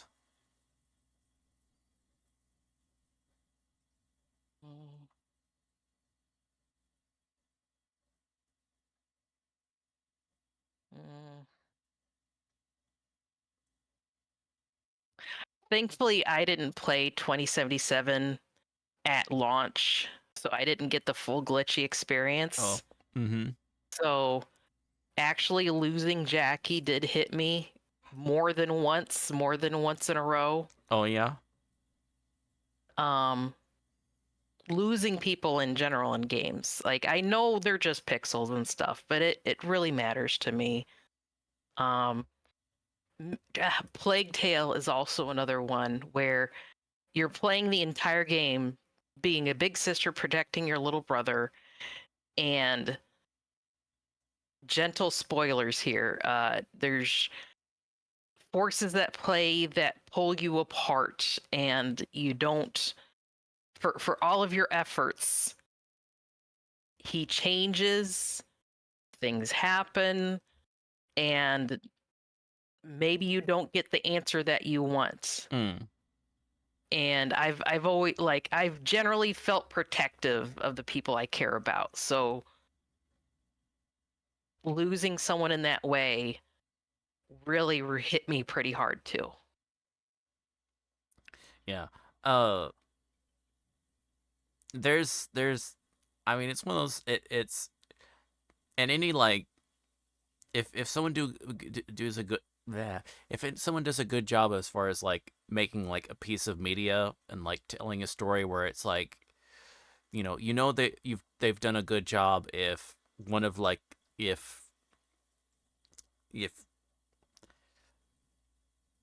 if a character if they die or just something really bad happens to them that Hmm. it like has like a very you know emotional impact to you, or alternately if something really good happens to them that that also has like an emotional impact on you, that it's that that's how you know that they've done a really good job in writing and stuff like that. Mm. Like think of The Last of Us when we lose Joel or any one of the other really important characters, but Joel especially. Mm. Um, God, that's going to be really hard to see again in the HBO series when next season comes up, because I really like Pedro Pascal's the actor too. Mm. Um, but like for that drove people nuck and futz to be that emotionally connected to a character in a video game where they would do some stupid ass shit over this. Mm. But it goes to show like you've done your job really well. Yeah. If people are feeling it that hard. Yeah. I do think in that particular instance, I think part of the was when you do lose a character like that, like it that's like so important or stuff like that, how you go about that and like the particular like manner in which they're doing becomes um uh uh and like when it happens in the course of a narrative or something like that Hmm. really really matters to whether it's either becomes impactful and maybe eventually like cathartic in its own weird way, or if it Hmm. just or if it just And what was working against them there is they didn't fully feed you the reason why, story wise, that had to happen. You had to find that out. So yeah. in the moment you were angry for it happening, it felt like it came out of nowhere. Yeah. So it's one of those. In that particular instance, that feels kind of more of like a cautionary tale that of you have to be very careful about how you're. You know, I think as one person that was playing it, that it was like when he was going through that. You want to give people. You want to give some people like something. You want to give people something that they're not expecting, but you want to make sure that it's like done in a good way that they would still Do you like they think they find that they should would have want. shown the Chekhov's gun first, like led into it a little bit so people weren't hit as hard with it? Yeah, maybe in like and maybe like not so soon in the course of a game. Hmm. Um, you know, so it's not just you're a couple hours in, and then wait, what? Did it? Not that type of Because also think experience. about like the long development cycle of a game too. That's a triple A. People were waiting so long for that. They're expecting to play their beloved character for hours on end, and then that happens. Yeah. So it's one of those, you just, I mean, on one hand, if any like type of me, you don't want to just like hand people like, here's what you want, yada yada yada, without really thinking. But you do Hmm. want to be, and giving people like, they're not gonna expect this or something like that. You don't want to do in something where it's like, haha, you were expecting a fun experience and an amazing story that'll draw you in, but instead I just made you sad and miserable. Haha. Mwahaha, I've made you sad. You weren't expecting that. I really subverted your expectation there. There, you Hi know. there, Tiger. Welcome in. Yes, hello, We're Tiger just Bursary. if this is an AMA, by the way, y'all. So if you want to ask any questions, feel free. Yeah. Uh, and we are uh we are running on like we are nearing the end of our questions. So if you do have some, please put those in there so we can make sure to get them. I Um. keep interviewing Virgil instead of the other way around. Oh no, that's fine. That makes it more interactive because it's one of those things where it's like if there's not like a whole like kind of back and forth, then it's you know Yeah, it could be just stonewalling you and saying one word answers. yes. Then that'll take 40 minutes, and I'll be like, uh, you know. So but so what has been one of your most memorable moments streaming? um, I absolutely love when people like have perfect timing Oh, with clips and blurps and things. oh yeah. Um, one of the things like I put like YouTube copyright free animated background kind of thing behind me in the earlier days, and um I was way more careful about like generally copyright things on the channel. So I was in the middle of telling the audience like, okay, thanks for showing me that music, but I got to be really careful about showing off copyright things on this channel. The music, the things we play, the assets behind me, things like that. And as soon as I pointed behind me, I said the assets behind me. The video ended, so my background froze. Mm.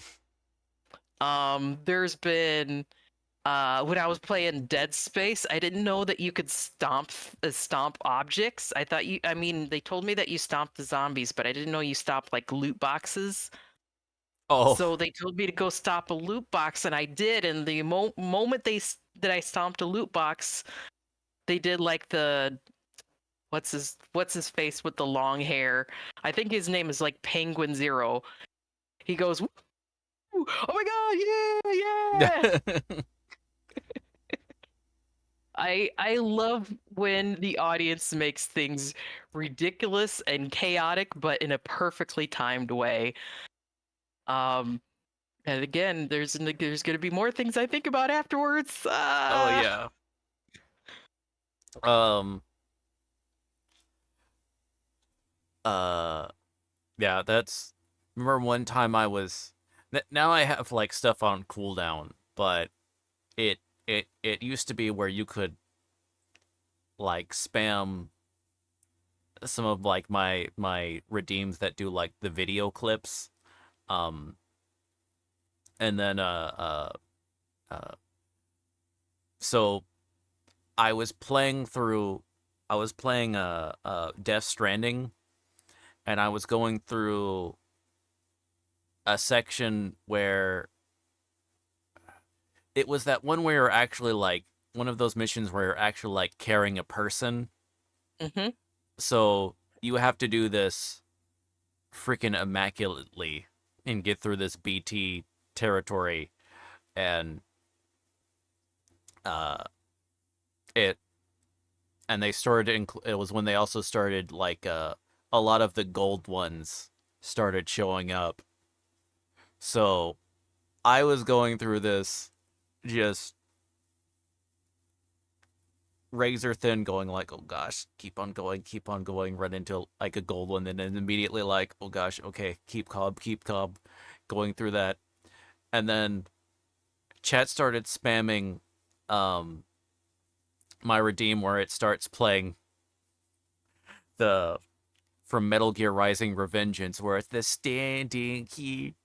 I realized that you were just like it has like all the things where it's like the sort of the boss from like with Armstrong and the punching, and it's like nano machine son. So all this playing in my ear while I'm doing this, and I'm like, you're not helping. And you're trying to be still and quiet and stealthy, and yet there's this thing going off in your ears. Yeah. Uh. Then let's see. What's been sort of your what's been your favorite collaborative event that you've taken part in? Um, Gosh, in Tiger, I'm not sure if it was the Scars Above stream. I'll have to look into that. Yeah. Oh, and Snazzy, I see your question. I'll ask it after this one. Uh, there's people that I love to regularly go back to collabing with because they always make the experience like way more fun. Hmm. Um, I guess like one of the more iconic collab experiences I had was with Tebble and OG Gamer and a couple others where we were playing Paladins, which Mm-hmm. is a game like I really only played once, guys. Not quite my cup of tea, but it was still fun with them. And they're like, Chroma, get back here to the point. You gotta defend the point. I'm like, okay, I'm coming, I'm coming. And then one of them goes, she'll be coming around the mountain when she comes. And then Oh. we all just slowly joined in.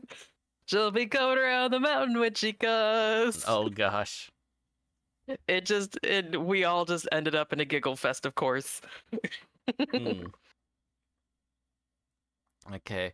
And then Snazzy's question. So people always want to reboot good movies. What's a bad movie you feel would make for a second chance reboot? Which that's a good question. Like it was done badly initially, and it needs a reboot to make it good. Hmm. Yeah, I think so. I guess one of those Uh, ones where it's like there's a concept here that would be very interesting, but it kind of didn't work out so well. Maybe the first time around. I okay. This is gonna be a weird poll, but only because I recently saw it and it kind of reminded me of how good, bad, bad, good it is. The Arnold Schwarzenegger movie Total Recall. Hmm. It doesn't live up to like graphics wise, effects wise, special effects wise, it doesn't hold up to the modern stuff. And I know that they already did a reboot of it. I forget who with who, but the reboot was very forgettable, obviously. Yeah. I I think they need to do like a full redo of Total Recall, but like really lean in more to the technical side of things and the cerebral side of things instead of the silly side of things. hmm. So you need to do a total recall of total recall of total recall, basically. Yes, There we go. probably lose the Quado. I don't think we need the Quado. Triple recall. Triple Recall. It Uh, was good for its time, but I think we can do better now.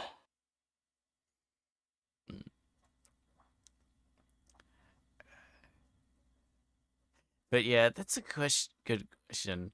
Like,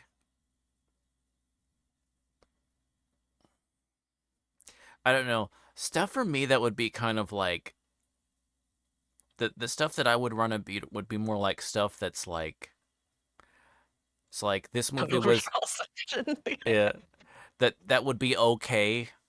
That this movie was okay, but they really could have done a better job. Um, Whereas, because if something's just absolutely bad, it it either falls into me of that category of either it probably would be something that's just flat out not worth even trying to make a good version of, Hmm. or it becomes in that the so bad it's good, in which case why would I try to make it's not gonna be like, would you want to try to remake The Room? It just that there'd be it would either There's turn no into point to it. yeah, It's fine on its own. it would either turn into like a decent movie, which is kind of like okay, or it would just be bad again, but it wouldn't be like bad, and it would be the falling into the it's an intentionally bad movie, which just isn't as like good. You What do you want think of the like comedy spoof of the behind the scenes of The Room? oh what is it, Disaster Artist or whatever? I think so. I Yeah, actually haven't seen it yet. yeah. I haven't seen that one. I need to watch that at some point. Uh, because But that would like be from the clips and trailers and stuff, it does look like it technically works as a Room remake. yeah, in a sense, I guess, in a little bit of a sense or whatever. But it's one of those things where it's like at that point, it's kind of more of like a comedic documentary just of a real event. Hmm. Uh, hey, welcome in, B1. BJ, did you see Disaster Artist? What do you think of it as we move on to the next question? And also because I noticed the emote. I got you covered, fam. なんでもないのですよ Cool. There's a dragon in my wagon, and I don't mean to be bragging about the best tail wagon dragon in a wagon you could meet. スパイと王なのですニUh, パー yeah. So I have the clip. Is the compilation of that character saying the Nipa, which is just what their little thing is. Oh, and thank you very much for the follow, Doc777. Yes, I have played through, and all those recordings are actually on my YouTube. But I did all of the Higurashi When They Cry games.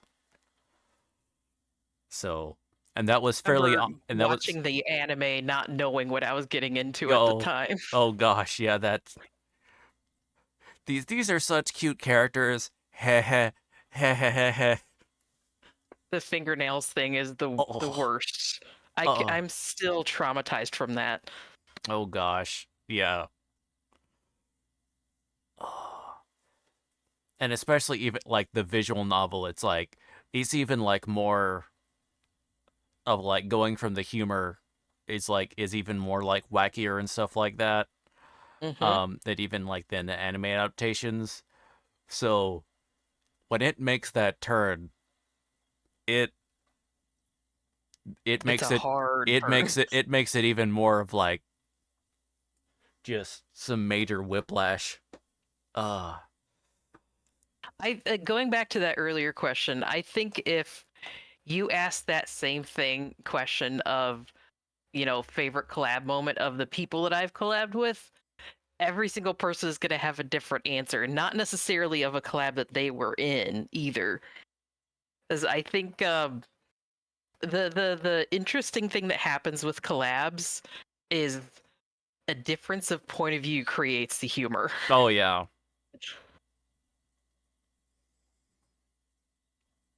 Oh yeah, for sure. Although it's usually when you have like two people that are super in sync and they immediately have the sharing the Okay, same so me and Link one time we're literally talking over each other at the same time, while Thief was trying to get a point across. Like, I think Thief was trying to say, we were playing Division 2, and Thief was trying to say something like, we fast traveled here. That's how we got here so quickly. And me and Link was like, oh, but wait, and Mm. there was literally like 5 or 6 times where we each tried to speak, and we were both sharing the same brain cell saying the same thing at the same time. Mm. Sorry. No, this is. Yeah. I stand by the cuteness. Gore was never the point. They are really real written characters. I I love that the series, you could boil it down, or it's a series about the Higurashi is basically it's about the importance of friendship and communication. I love how much of that's like a painfully it's such an accurate like statement or whatever, and then just for a You better series that's communicate so well with like your friends, or or fingernails might be forfeit. or you'll all become axe murderers. There's a dragon in my wagon, and I don't mean to be bragging about Thank the you very best much for wagon dragon the in follow, a wagon you could meet. B1 Kitos. Thank you very much. Uh, なんでもないのですよ we can get in another Nipa. Get another. Thank you for the. ニパ Uh, リカ I. そうなのですニパ The funny part about that is because from when I was doing, like a lot of my kind of internal references for like characters, especially female characters, in my brain, I trace back to for when I was doing that when I was playing through Higurashi, and so trying to do all the voices, and because they were reoccurring characters, I had to like, in my head of they sound like this, so I'm going to try to speak like in this tone and stuff like that, and you kind of like make a mental like position or whatever in your head. There's like a shorthand to get your voice to where it's supposed to be. Yeah. So a lot of my frames of references will go refer to those refer to those like characters in my brain, which is kind of funny. Uh uh uh so part of and if I ever pull like a hard country accent, like, oh, it's nice to meet y'all. I kind of referred in my head. I kind of refer to that as like my Mion voice, because when I was playing the Imra, I was like, I knew this is like, okay, well, it's rambunctious tomboy country girl. What kind of voice should I give her? And I was like a chat. It was like, should I go ahead and give her like the voice of like Applejack, or it's this hard country like thing? They were like, do it, okay. So I did that. I was just having this conversation with a friend the other day, where you find your voice actors that you recognize easily in unexpected places. Oh yeah. And for me, it was, I came across Sam Riegel of Critical Role doing his FCG voice in Bug Snacks, which is a very, very old game. It's semi-old. Mm. So I was like, wow, FCG existed so much longer before this came along. But yeah, if I ever give like, because I love the character of Mion, so if I ever give a character of like that, if like the country or whatever, it's a term of endearment or whatever. Though it's led to some weird incidences. So, of why does this character have a country accent? They should not have a country accent. Why are they sounding like Applejack? No, it's because I like their character, because they're the like female tomboy and like really cool and stuff like that. So I give that because it's referred to Beyond, and then what? I'm not weird. You're weird. Well, in anime specifically, for a long while, in the early 2000s, I want to say, any character who was from like a certain thing region in Japan was Osaka. given a southern accent. I was gonna say Osaka. I wasn't sure if that was right, but like they gave him a southern accent to differentiate them. Yeah. It's one of those because apparently it is very much like it's one of those like dialects that's very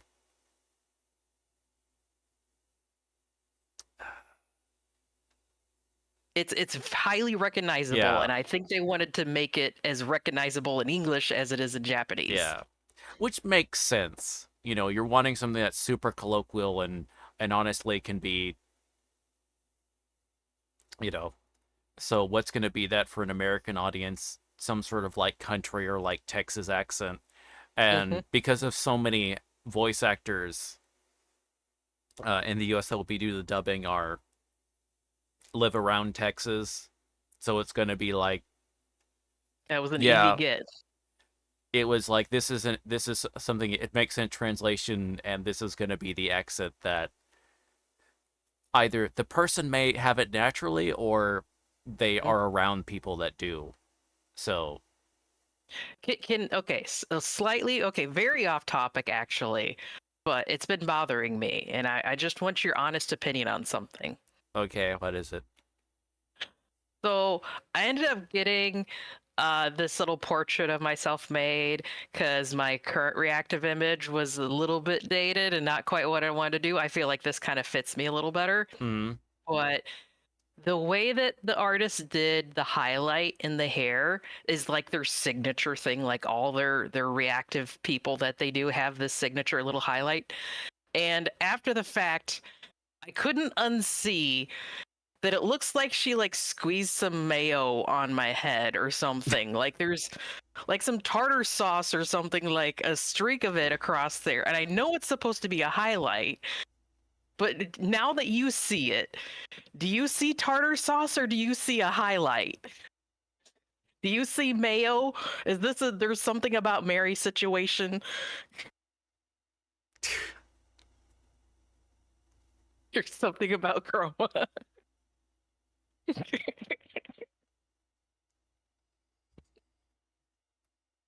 Uh, Yeah, Chick-fil-A sauce.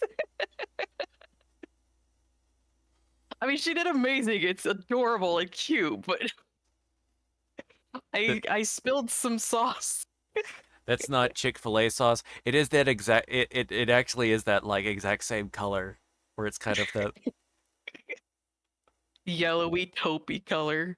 Now I'm now I'm thinking of that cursed Meat Canyon animation he did about the origin of the Chick-fil-A sauce. Oh gosh. Um. Oh, there's too much cursed stuff that is running through my head. My. I'm gonna use my emote as my response to this. There we go. The blurs clug react. Oh wait, there we go. I forget. Yeah, that's right. My sensor bar.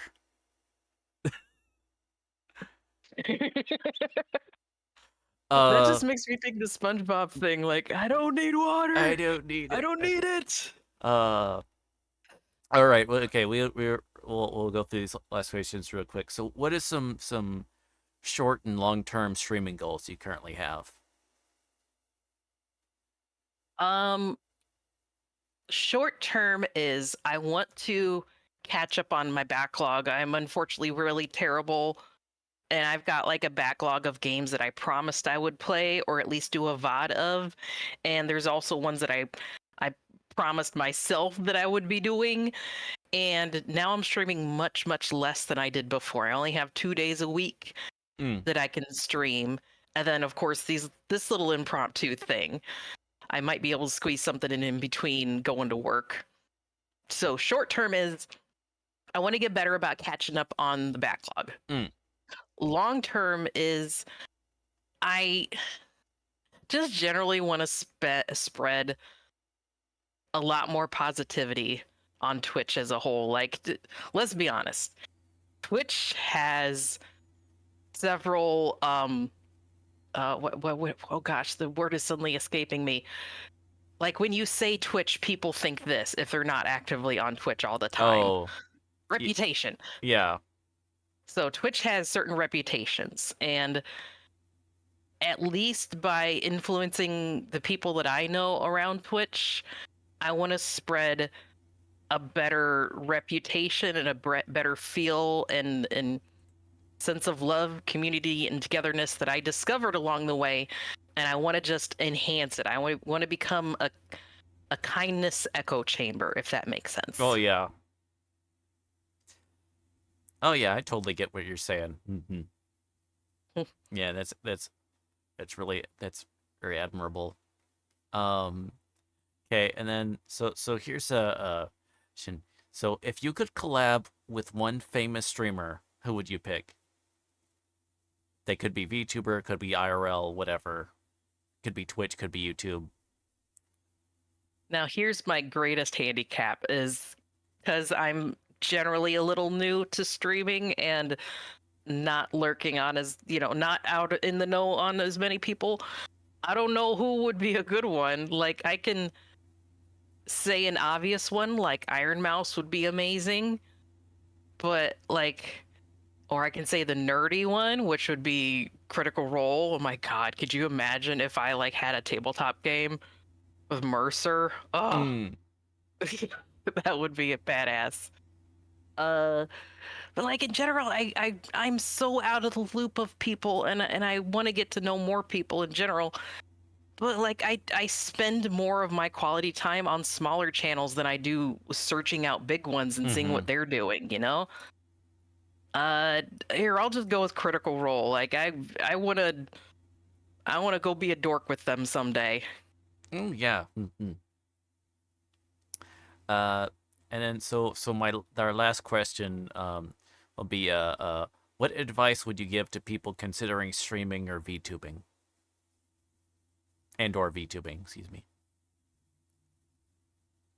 Be open to change, be open to um suggestions for things, like especially early on there's people genuinely trying to be helpful, so don't be uh protective of what you're doing and whatnot.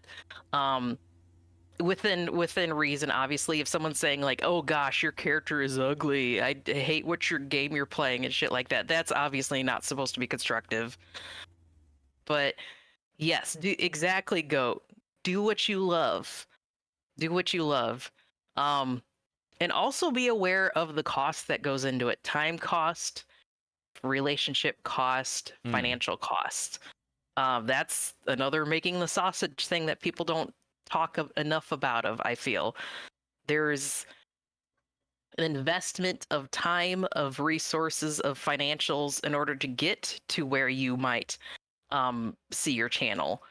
And it's that cost is going to be sometimes big in the beginning, sometimes big later on. And you have to make sure to balance yourself, both balance yourself between your channel and your IRL. Because as amazing as this place is, you can't sacrifice everything for it, because then everything will fall apart. Oh yeah, for sure. Yeah. Oh, and my little thing, because it is my thing, as a reminder, just so you know, remember, if you purchase something, whether a physical asset or like a digital or whatever, if you use it, if it's something you purchase and use on stream, that means it can be a tax write-off. So just remember that, okay? That's last year was actually the last filing season, the first filing season, that I ended up claiming all of my Twitch stuff, and that was a long and embarrassing but funny conversation with the tax prep guy. Oh yeah. What is this about for? what I do and what all these things are, and why getting red vines as a present is a bit a business profit. Yeah, anytime you ask like it for like by some sort of professional, whether it's for tax or maybe it's for like something else, it's that involves like a so what do you do or whatever, and it's like and you're immediately like, please, Lord, let them know what streaming is, and also that Yes. it, and also that they're immediate that they know that it's. Let's see, if I I have no problem with it, and if you do the sort of like content you do, it's just I some people's only knowledge of streaming might literally have to be doing with like something like with certain very Like adult a Netflix. platforms. Or I was thinking of the other, if you're like a streamer of like They content or might think whatever. of like an OnlyFans. Yes, that might literally be their only thoughts. Thankfully, I have not run into that situation. Most like know what Twitch is, so See, that should be something you add on to your questionnaire for future streamers here is describe an uncomfortable conversation you've had telling someone what you do or what streaming is. yeah, that's a good one. I will actually. I need to write that down for sure. I like that one. Go, I really want to play like D&D in general, and actually I'm a little bit pissy that the last attempt I had at playing tabletop on stream fell through.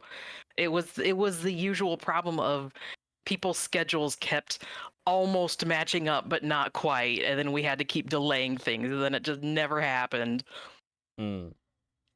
You know, I will just is a little bit tight that, but like, because I know it didn't work out with like your schedule, or whatever, but uh, some the ongoing like cyberpunk like game I've been doing like that I have with a group or whatever, like Mhm.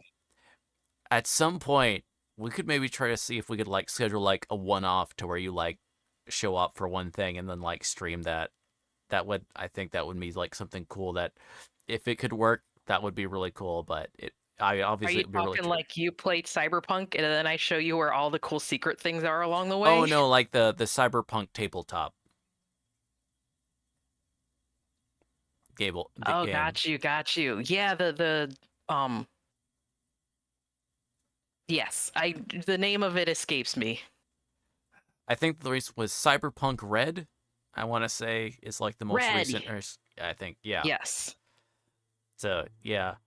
But anyway, hello Alex, fun with me. There's a Thank you. dragon Oh, in thank my you very much for wagon, the and I follow. don't mean to be bragging about the best But tail wagon yeah, dragon in I a want to thank you wagon and so could much meet. coming on. I really appreciate it because I know you really have to step away very quickly. Um, but is there anyone you would like us to rate out to? Oh gosh, let me look. Let me look. Yeah, I did give Virgil here a hard cutoff, unfortunately, because I do work tonight.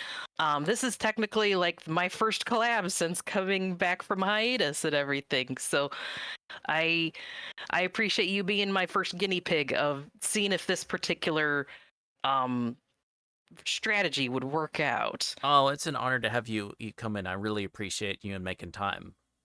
It's been fun. And chat, if there's any last questions you have for me, now's the time because we do got to wrap things up while I figure out who we're going to rate out to.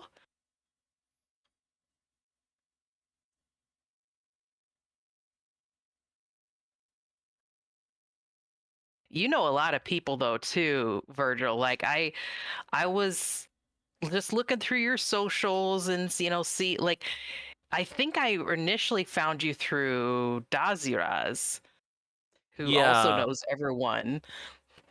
yeah, I think so.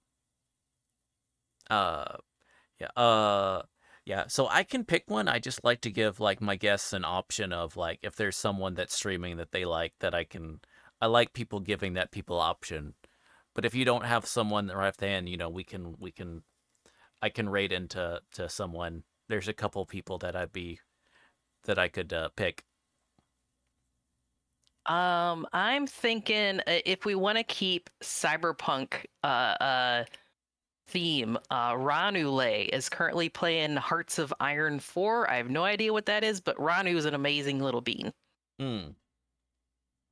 Oh, Here, let that's me a strategy game. One of those grand strategy games. I know. But yeah, if you could give me their name, then I Oop, can. or Okay. maybe actually a link might be better. Okie dokie. So yeah, we'll give them a raid. Um.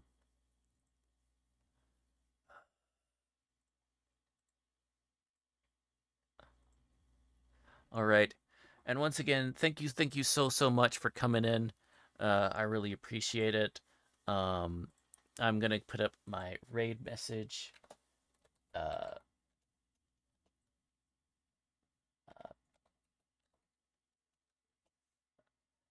the two variants you can use. The one if it's as just a general, and the second is if you happen to have a sub. Um, Always a pleasure meeting you two, King Goat. Once again, thank you very much, Crony. Really appreciate it so much. And I hope you have and I hope all of you will have a wonderful night, day, whatever time zone happens to be. Thank you all, and bye bye. Bye bye. See you later. Bye bye. If we're drinking, then I'm buying. And I know there's no denying. Daddy! It's a beautiful day. The sun comes up. Daddy did it!